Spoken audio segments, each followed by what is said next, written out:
ਹੋਣੀ ਨੂੰ ਕੋਈ ਟਾਲ ਨਹੀਂ ਸਕਦਾ ਤੇ ਹੋਣੀ ਹੋਣ ਵਾਸਤੇ ਹੀਲੇ ਤੇ ਬਹਾਨੇ ਲੱਭਦੀ ਰਹਿੰਦੀ ਹੈ। ਮੁਨੀਰ ਨਿਆਜ਼ੀ ਹੋਰਾਂ ਨੇ ਹੋਣੀ ਦੇ ਹੀਲੇ ਦਾ ਇਜ਼ਹਾਰ ਕੁਝ ਇੰਜ ਕੀਤਾ ਹੈ।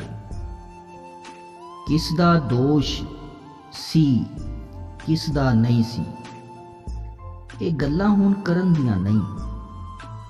ਵੇਲੇ ਲੰਘ ਗਏ ਤੌਬਾਂ ਵਾਲੇ, ਰਾਤਾਂ ਮੁੱਕੇ ਭਰਨ ਦੀਆਂ ਨਹੀਂ।